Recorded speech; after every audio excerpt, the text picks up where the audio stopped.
La reforma a la ley de telecomunicaciones. Se advierte concentración de poder en una agencia del gobierno con amplias facultades para decidir sobre los contenidos y sus canales de distribución. Una superagencia a nivel de Secretaría de Estado y mucho más. Esta agencia mal llamada de transformación digital, que te repito es de control digital, que va a responderle exclusivamente a la Presidencia de la República, es decir, va a establecer un control centralizado del gobierno y más específicamente de la presidencia sobre todo el espectro de las telecomunicaciones en el país. Quieren controlar lo que se dice en radio, quieren controlar lo que sale en la televisión, quieren controlar lo que se publica en internet, no quieren que haya voces críticas. Es lo que hacen los regímenes autoritarios en distintas partes del mundo. La reforma faculta a la nueva agencia para que incluso bloquee plataformas digitales en caso de que incumplan los lineamientos que imponga la misma agencia. Así se plantea en el artículo 109 del dictamen. A su solo criterio puede suspender cualquier plataforma digital por la causa que el mismo instituto determine, porque ni siquiera se prevé ninguna causa concreta. Cuando a juicio de este instituto y obviamente por instrucciones de la Presidencia de la República, que es de donde depende el instituto, se considere necesario suspender una plataforma digital, se suspende.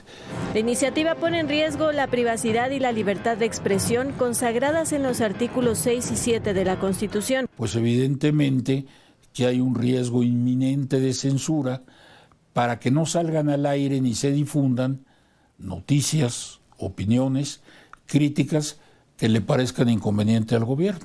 El control que tienen estas autoridades para decir esto pasa, esto no pasa, esto pasa, esto no pasa, y con base en eso se publica el contenido. Otro peligro, de acuerdo con constitucionalistas, es que con la nueva reforma al Poder Judicial no habrá garantías para que los ciudadanos puedan defenderse. No va a ser una corte independiente, va a ser una corte subordinada al Poder Ejecutivo, en donde veo muy difícil que se atrevan a revertir o a declarar la inconstitucionalidad de alguna ley como esta que viole derechos fundamentales. Se llama gobierno autoritario controlando la información y eso, más allá de partidos, no le conviene a nadie porque es el fin de la democracia. La libertad de expresión y la libertad de las audiencias para decidir dónde, cuándo y cómo ver los contenidos que habitualmente consumen lo debatirán en los próximos días diputados y senadores. Con información de Hugo Vela para DN 40, Fuerza Informativa Azteca.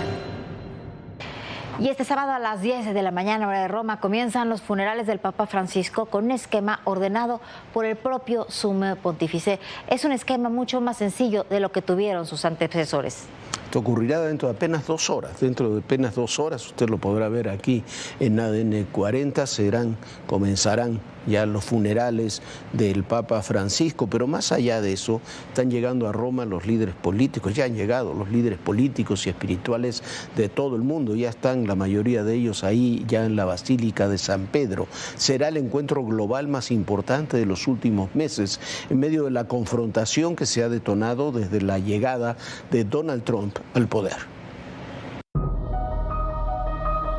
Con noi, pellegrino di speranza, guida e compagno di cammino verso la grande meta alla quale siamo chiamati, il cielo, il 21 aprile dell'anno santo 2025, alle ore 7:35 del mattino, mentre la luce della Pasqua illuminava il secondo giorno dell'8ª, lunedì dell'Angelo, l'amato pastore della Chiesa, Francesco, è passato da questo mondo al Padre. Así inició el rito de cierre del féretro del Papa Francisco en la Basílica de San Pedro. El monseñor Diego Ravelli leyó el Rogitu, un texto en latín sobre la vida y obra del Papa Francisco, documento que fue colocado dentro del ataúd en un tubo de metal. El cardenal carmalengo Kevin Joseph Farrell presidió la ceremonia en donde un velo de seda blanco cubrió el rostro del Papa y así la cobertura del féretro se cerró.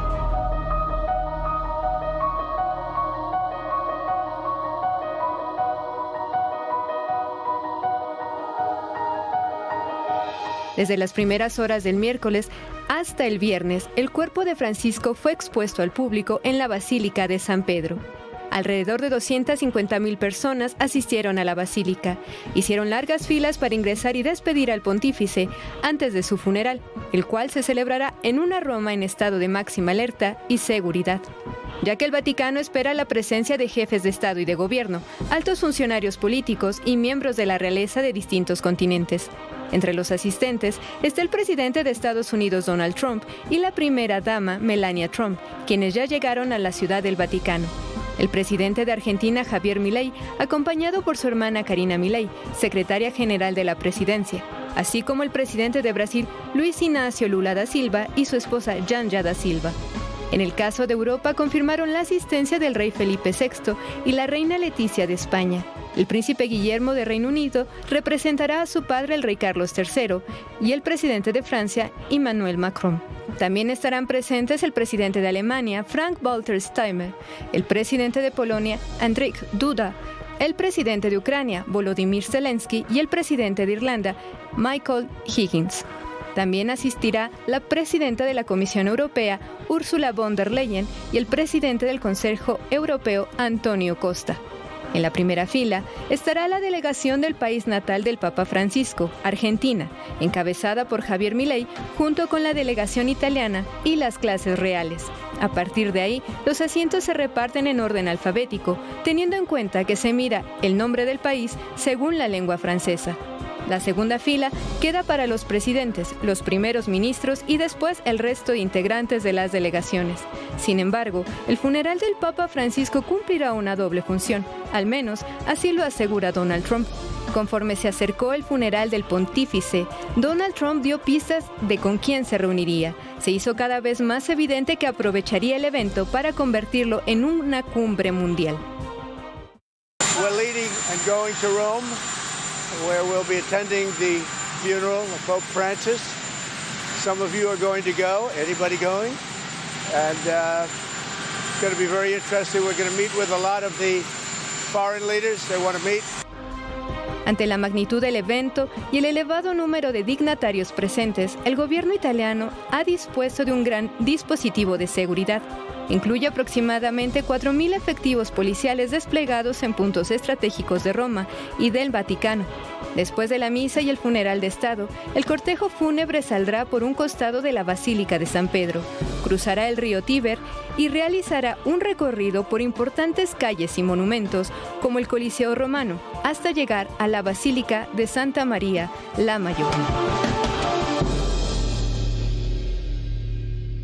Bueno, y ahí estarán muchos personajes, muchos líderes mundiales, incluyendo muchos líderes mundiales que han operado a lo largo de los últimos 12 años en distintas etapas en contra del Papa Francisco, en contra de lo que significaba el Papa Francisco, de sus políticas, grupos también que están operando ahora para tratar de tener un sumo pontífice mucho más moderado que Francisco en el Vaticano. Hay mucho por ver todavía. Quizás lo importante de todo esto es que ahí habrá de todo, de derecha, de centro, de izquierda, religiosos, laicos, creyentes, no creyentes. Van a despedir no solamente a un sumo pontífice, al líder de la Iglesia Católica, sino a un líder global, un líder internacional. Pero en todo esto, quizás lo que pueda servir es que para que prive durante algún momento, aunque sea durante algún momento, la tolerancia y la lucha contra la polarización que tendría que marcar la mayoría de las actividades políticas. Hoy lo que tenemos es todo lo contrario. Tenemos un mundo polarizado, tenemos un mundo intolerante y tenemos enfrentamientos que van de un lado al otro del planeta. Del que somos el primer país exportador. Renunció, ¿por qué? Porque no estaba de acuerdo. La magnitud que ha tenido el narcotráfico mexicano. Las confrontaciones, las reacciones.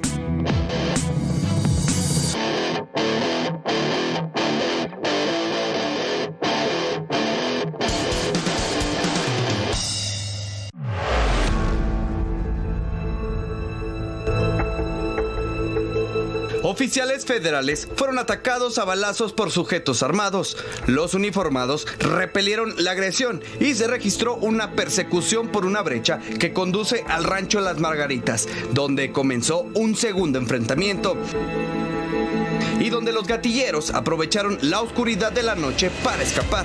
Los elementos que se dirigían a un reporte de un homicidio resultaron ilesos.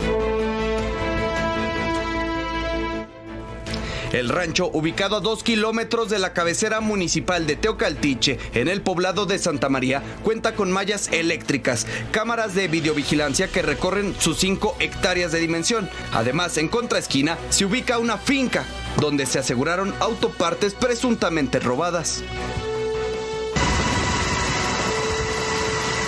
Desde las tomas realizadas con el helicóptero de la comisaría se han observado algunos indicios al interior del predio, como lo son una gran alberca, armas de fuego, vehículos con reporte de robo y un corral con aves exóticas en peligro de extinción.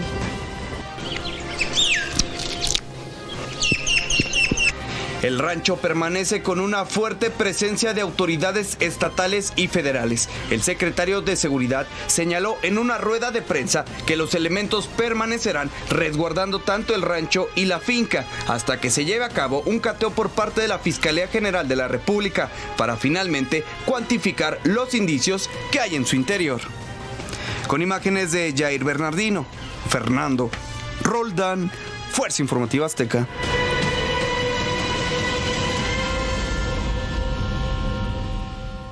Y continúan surgiendo las consecuencias de las nefastas decisiones de salud tomadas la pasada administración, que se combinan con las que se han tomado también en varios estados de la Unión Americana. La falta de vacunación que ha provocado el resurgimiento de enfermedades que estaban prácticamente erradicadas, como el sarampión, la tosferina y de otros padecimientos, tanto en México como en los Estados Unidos.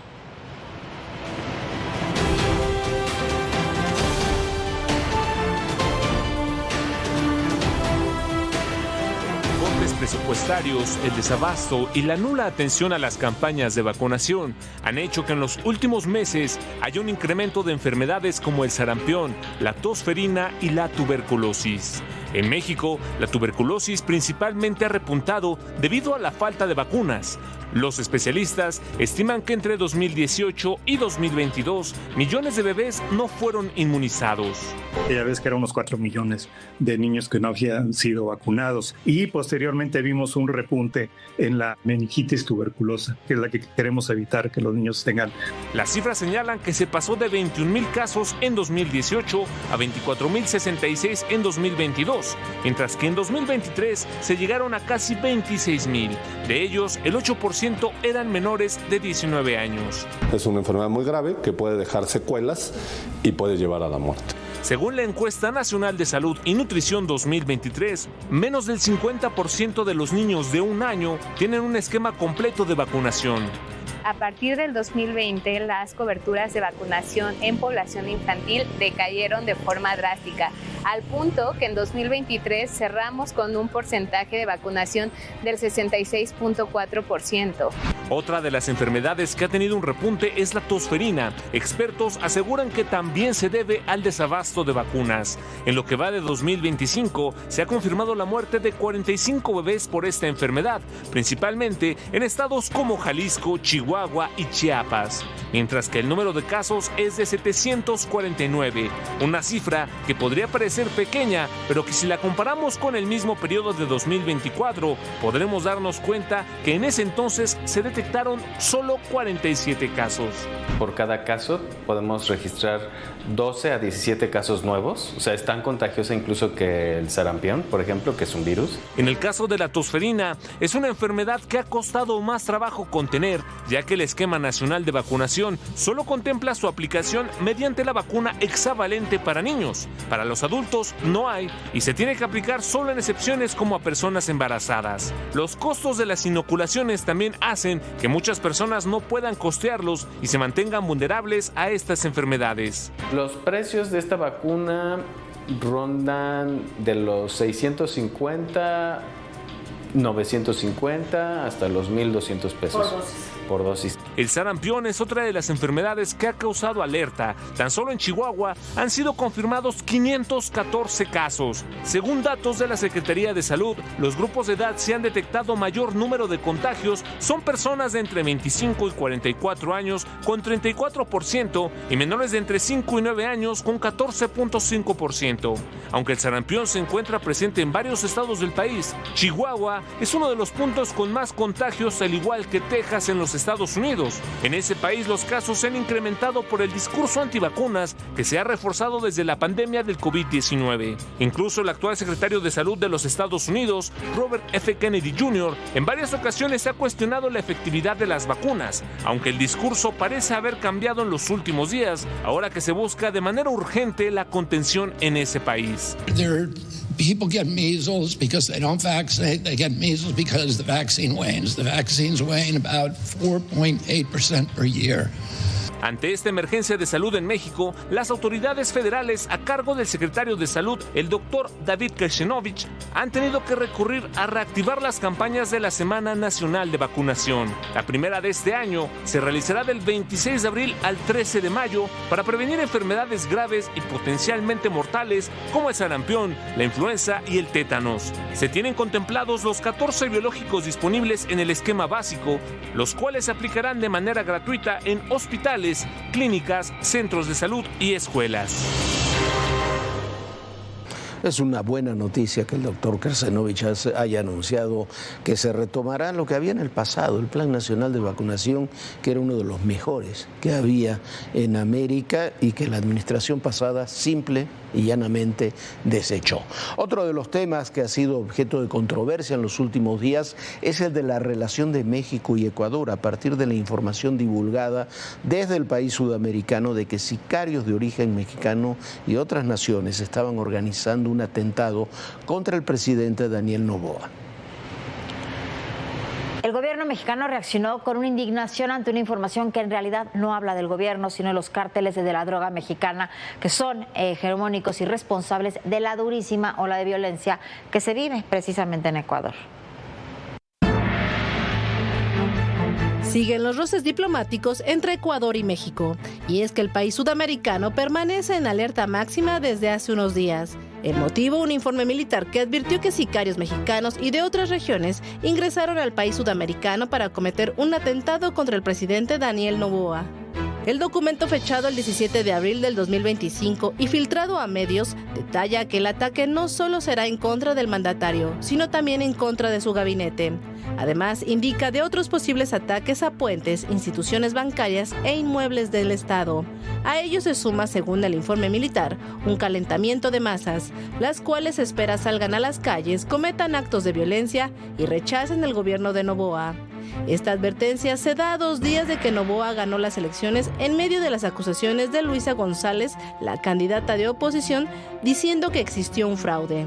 Sin embargo, el Colegio Electoral y organizaciones independientes que revisaron las elecciones negaron la existencia de un fraude y dieron por buena la victoria de Noboa. En cuanto a las amenazas, el Ejecutivo ecuatoriano señaló que las Fuerzas Armadas, la Policía Nacional y los organismos de inteligencia están trabajando de forma articulada para neutralizar cualquier amenaza. Por su parte, el Gobierno de México emitió un comunicado en el que indicó: rechazamos comunicados oficiales o filtraciones de documentos oficiales que aludan a México como fuentes de supuestos ataques delictivos o situaciones internas en ese país. Frente a la información de inteligencia que alerta sobre la gestión de un magnicidio, ataques terroristas y calentamientos de calles mediante manifestaciones violentas, condenamos y repudiamos enérgicamente cualquier intento de atentar contra el presidente de la República, autoridades del Estado y funcionarios públicos, señaló el gobierno mexicano. Ecuador y México tienen una larga lista de desencuentros que incluye la ruptura de relaciones diplomáticas y que fue confirmado por la mandataria mexicana. No tenemos relaciones con Ecuador ni vamos a seguir teniendo relaciones con Ecuador mientras Noboa ejerza el cargo de presidente, porque él fue el responsable de la invasión a la Embajada de México, a nuestra soberanía. Desde la irrupción de policías de Ecuador en la Embajada de México en Quito, en abril del 2024, las relaciones entre ambos gobiernos se rompió. ¡Esto no puede ser! ¡Es increíble!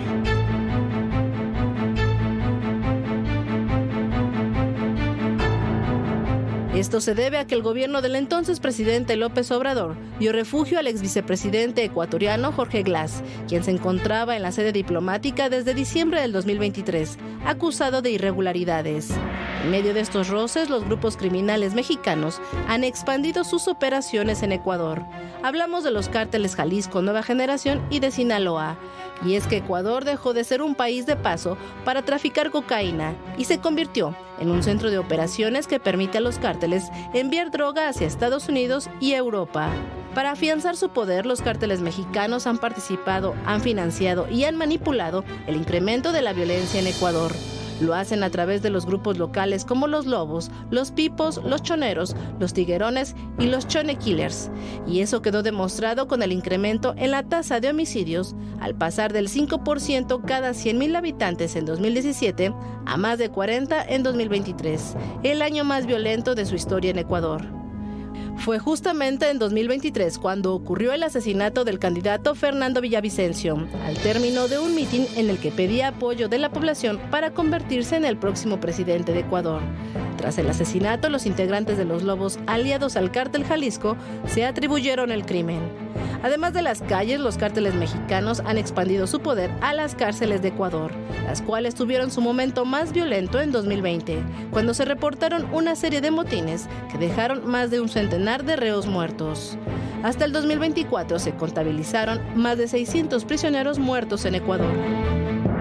Más allá de los equívocos diplomáticos de los dos países, Ecuador, en esa acción inadmisible de entrar a la embajada mexicana para detener a una persona que estaba refugiado ahí en la embajada y que Ecuador considera un delincuente, pero estaba refugiado en la embajada mexicana. Las embajadas son inviolables. O de los errores de México apoyando a Rafael Correa, que fue el principal responsable de la entrada de grupos como la FARC, el ELN, el cártel de Sinaloa, posteriormente el cártel Jalisco ahí en Ecuador.